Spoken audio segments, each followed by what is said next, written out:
নমস্কার, food life love চ্যানেলে আপনাদের সকলকে স্বাগত। আজ আমি বানাচ্ছি মিক্সড সবজি দিয়ে চিংড়ি মাছের তরকারি বা চিংড়ি মাছ দিয়ে লাবড়ার তরকারি। খুব সুস্বাদু একটি রেসিপি, আর গরমকালে এরকম একটি তরকারি হলে দুপুরের খাবারটা একদম জমে যায়। এর জন্যে প্রথমে বেশ কিছু চিংড়ি মাছকে আমি অল্প 1 টেবিল স্পুন তেল দিয়ে সামান্য নুন হলুদ দিয়ে খুব ভালো করে ভেজে নেব। তবে খুব বেশিক্ষণ ভাজবো না, খুব বেশিক্ষণ ভাজলে কিন্তু চিংড়ি মাছটা রাবারের মতো হয়ে যাবে। 2-3 মিনিট ভেজে নেড়েচেড়ে নামিয়ে দিলেই হবে। এতে চিংড়ি মাছটা সিদ্ধও হয়ে যাবে আর রাবারও হয়ে যাবে না। যদি নুন দেওয়ার পর চিংড়ি মাছ থেকে জল বেরোয়, তাহলে জলটা শুকিয়ে নিয়ে আপনারা তুলে রাখবেন। ব্যাস, চিংড়ি মাছ ভাজা তো হয়ে গেছে। এবার তেল থেকে ছেঁকে তুলে রাখলাম। এবার আমি ওই তেলের মধ্যেই আরও 2 টেবিল স্পুন মতো একটু তেল দিয়ে দেবো। সর্ষের তেলটাই দেব। আর ফোড়নে দেব অল্প একটু 5 ফোড়ন, গোটা তেজপাতা আর খুব অল্প পরিমাণ কেসুরি মেথি। কেসুরি মেথিটা একদম শেষে দেব। ফোড়নটা খুব ভালো করে ভাজা হয়ে গেলে তারপর দেব, কারণ কেসুরি মেথি দিয়ে বেশিক্ষণ কিন্তু ভাজা যাবে না, কেসুরি মেথিটা পুড়ে যাবে। এবার এর মধ্যে দিয়ে দিলাম কিছু আলু কাটা, তার সাথে ডুমো ডুমো করে কুমড়ো কাটা আর লম্বা করে গাজর। এগুলোকে একটু ভেজে নেবো, কারণ এই সবজিগুলো একটু সিদ্ধ হতে সময় লাগে, তাই খুব ভালো করে এই সবজিগুলোকে আগে ভেজে নেব। আর কুমড়ো তরকারির মধ্যে তেলে না ভাজলে না খুব জল সপসপের মতো হয়। 2-3 মিনিট খুব ভালো করে ভাজা হয়ে গেলে এর মধ্যে দিয়ে দিলাম ডাঁটা। এটা হচ্ছে আলুমপুরের ডাঁটা।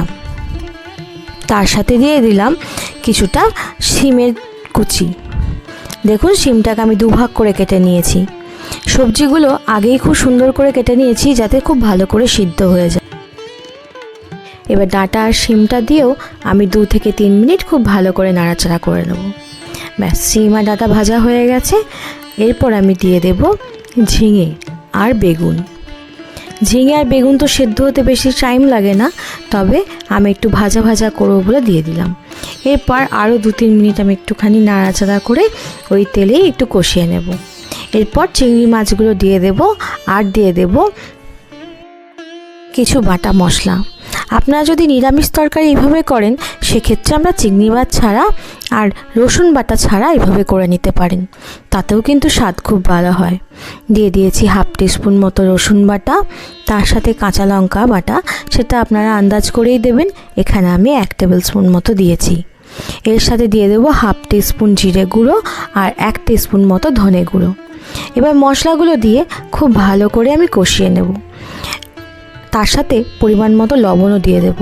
লবণ দিলেই তো সবজি থেকে জল ছাড়তে শুরু হবে, তাতে আমার মশলাটা খুব ভালো করে কষানো হয়ে যাবে।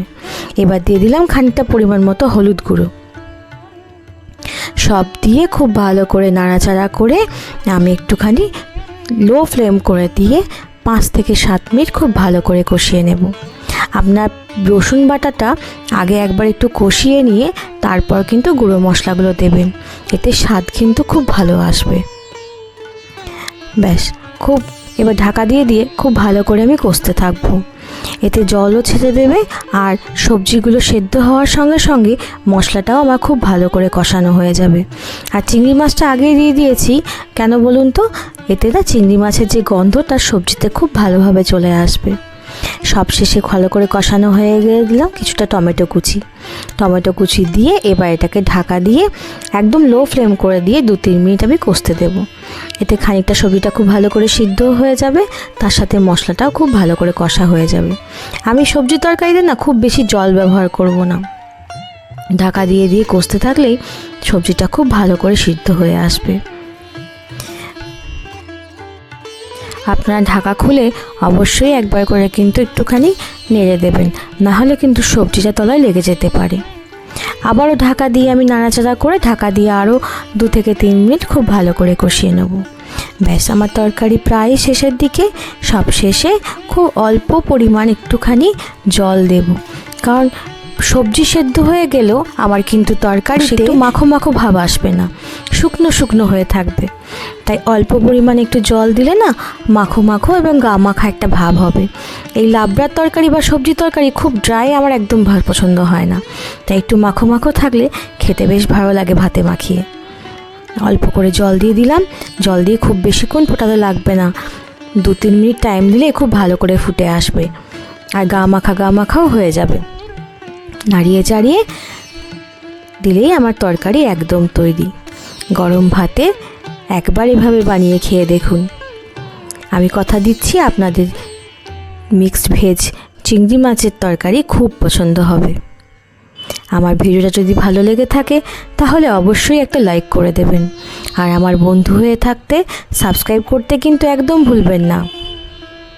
সবাই ভালো থাকবেন, সুস্থ থাকবেন আর সকলকে ভালো রাখবেন। আর যদি আমার ভিডিওটা ভালো লাগে অবশ্যই এইভাবে একবার বানিয়ে দেখবেন, আর আমাকে কমেন্ট করে জানাবেন আপনাদের এই মিক্সড ভেজ তরকারি কেমন লেগেছে।